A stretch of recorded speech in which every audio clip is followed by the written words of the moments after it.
The white prisoners expected the young black man to move when Al Capone approached his table.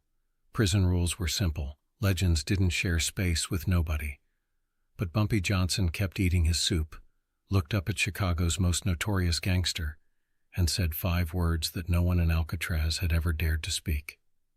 The entire mess hall went silent. Every eye was watching, and Al Capone's face was unreadable. October 15th, 1936. Alcatraz Federal Penitentiary, the island fortress in San Francisco Bay that housed America's most dangerous criminals. Al Capone had been there for 2 years, his empire reduced to memories and his mind slowly deteriorating from untreated syphilis. But even diminished, even forgotten by the outside world, Capone was still the king of the rock. Into this concrete kingdom walked Ellsworth Bumpy Johnson, 23 years old, sentenced to 5 years for armed robbery. He was nobody special, just another young black criminal from Harlem. The guards didn't pay him attention. The inmates didn't know his name. Even Bumpy himself didn't understand what he would become, but Al Capone saw something the others missed. Alcatraz wasn't just a prison. It was a hierarchy built on reputation, violence, and respect. At the top sat Capone, even in decline still commanding fear from men who'd killed without hesitation. Below him, the Chicago outfit remnants, the Irish gangs from Boston, the Italian families from New York, and at the bottom, isolated and vulnerable, the black prisoners. Prison was segregated, officially and unofficially. Black inmates ate together, worked together, survived together. They didn't cross into white territory. They didn't challenge white authority. They kept their heads down and served their time. Bumpy Johnson had never been good at keeping his head down. His first week, Bumpy noticed things other inmates accepted as normal. The way black prisoners got the worst work details. The way guards turned blind eyes when white inmates took commissary items from blacks. The way violence flowed one direction, always downward. "That's just how it is," said Marcus Washington, a lifer from Detroit who'd taken Bumpy under his wing. "You fight the system here, the system crushes you." Bumpy watched, learned, waited. He saw that power in Alcatraz wasn't about size or violence alone.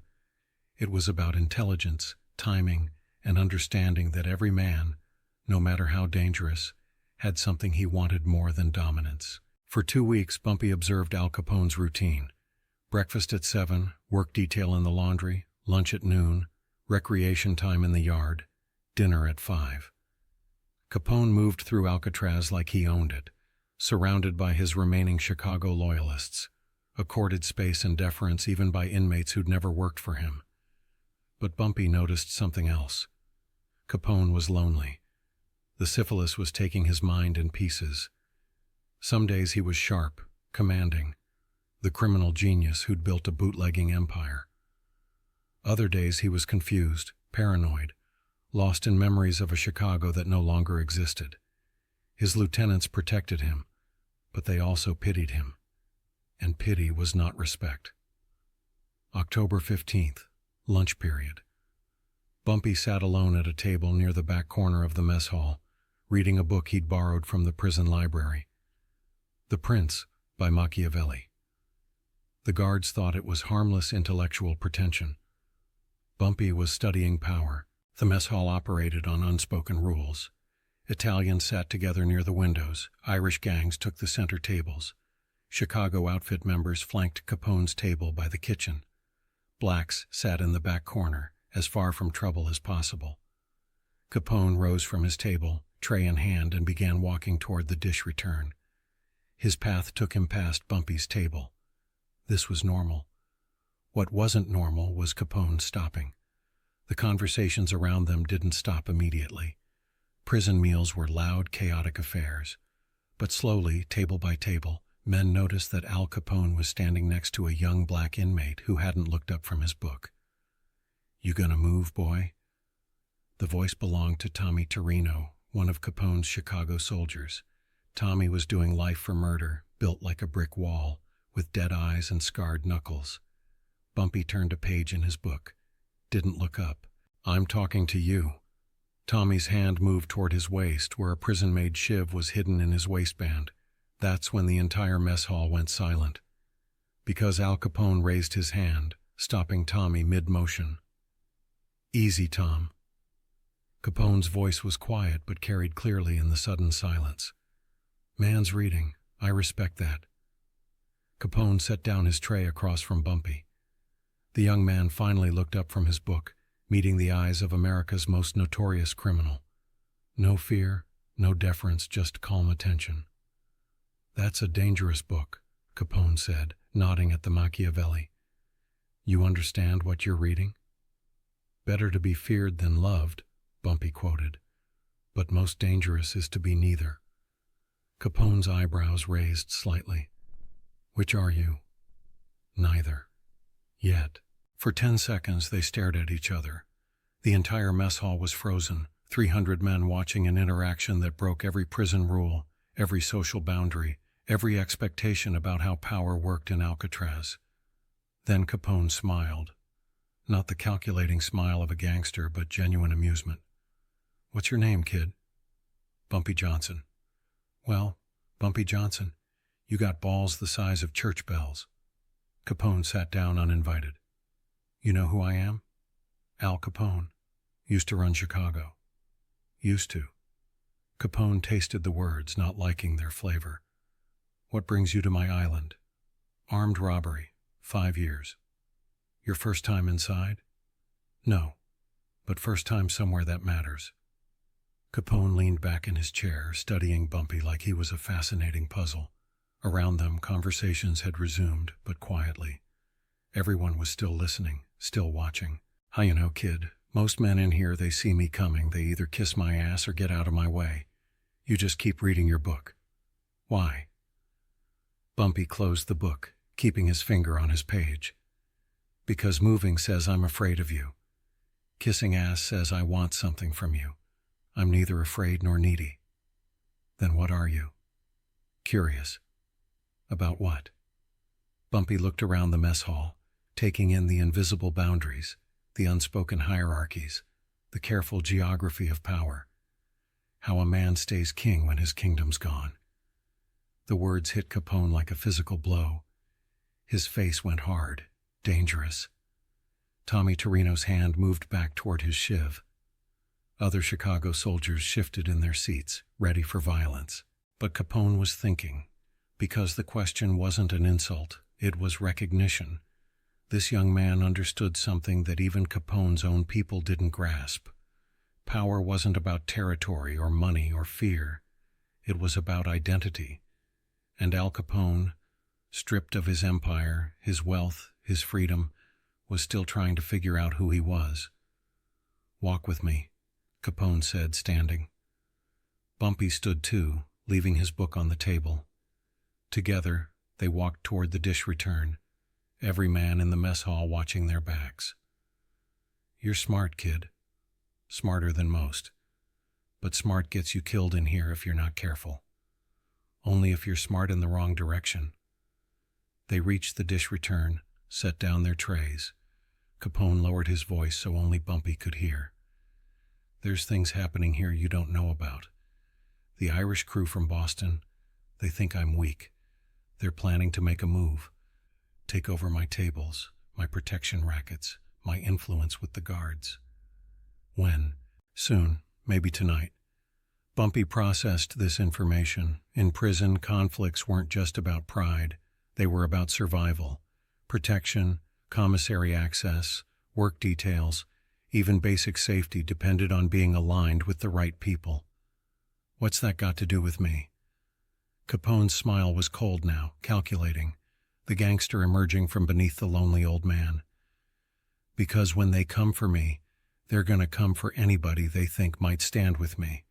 And you just sat at my table, had a conversation with me in front of 300 witnesses. That makes you a target."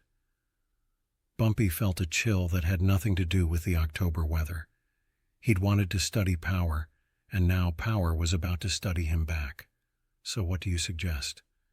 "You got 2 choices, kid. Disappear into the background, keep your head down, hope they forget about you. Or?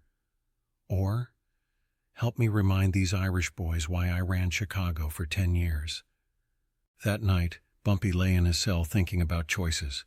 The smart move was obvious: distance himself from Capone, blend into the background, serve his time quietly. He was young, black, and powerless. Getting involved in a prison war between white gangs was suicide, but there was something about the way Capone had looked at him, not like a tool to be used, but like an equal to be respected. In Alcatraz, respect was rarer than freedom. At 2 a.m., the attack came. 6 Irish inmates, led by a Boston enforcer named Patrick Skull McGinty, moved through the cell block toward Capone's cell. They had keys stolen from a guard, shivs made from kitchen utensils, and a plan to end Al Capone's reign before it could threaten their own rise.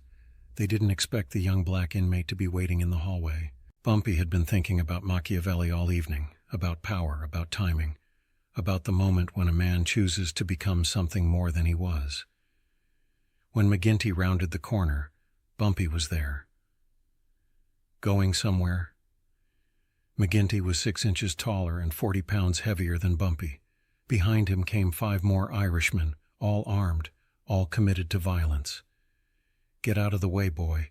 This ain't your fight. Funny thing about fights, Bumpy said quietly. They become yours the moment you choose a side. McGinty pulled his shiv, a crude but lethal blade ground from a spoon handle. I'll cut you just to get to him. You could try. What happened next lasted maybe 30 seconds. Bumpy had learned to fight in Harlem, in Charleston, in county jails where survival meant moving faster than men who outweighed you.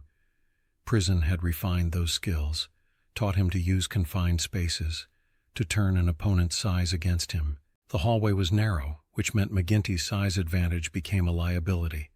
When he lunged, Bumpy sidestepped, grabbed the Irishman's wrist, and used his momentum to drive him face first into the concrete wall.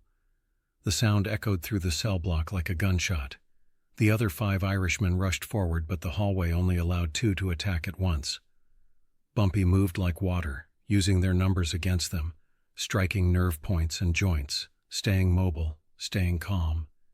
By the time the guards arrived, all 6 Irishmen were on the floor. McGinty was unconscious with a broken nose. The others were conscious but unwilling to continue fighting. Bumpy had a split lip and bruised ribs, nothing that wouldn't heal. The guards found Al Capone sitting calmly in his cell, reading a newspaper as if nothing had happened. What's all the noise, officers? The aftermath reshaped Alcatraz politics overnight. The Irish crew's power play had failed spectacularly. McGinty spent 2 weeks in the hospital ward and never challenged anyone again. The other Boston inmates retreated into defensive positions, their authority broken. Al Capone's status was restored, but more importantly, he'd gained something he'd lost years ago: a worthy ally. Over the next 3 years, Capone and Bumpy formed an unlikely partnership. The aging crime boss shared lessons about organization, strategic thinking, and the psychology of power. Bumpy provided energy, intelligence, and a perspective Capone had never considered. You understand something most men miss, Capone told him during one of their chess games. Power isn't about being the strongest man in the room. It's about being the one everyone needs. What do you mean? I controlled Chicago because I solved problems other people couldn't solve. I provided services nobody else would provide. I made myself necessary. Bumpy absorbed these lessons, applied them to prison life. He mediated disputes between inmates, organized protection for vulnerable prisoners, created systems that made life bearable in an unbearable place. He made himself necessary. When Capone's health declined further, when the syphilis made him too confused to maintain his authority, it was Bumpy who stepped into the leadership vacuum, not through violence but through competence. By 1939, when Bumpy was released from Alcatraz, he'd transformed from an unknown Harlem criminal into something else entirely.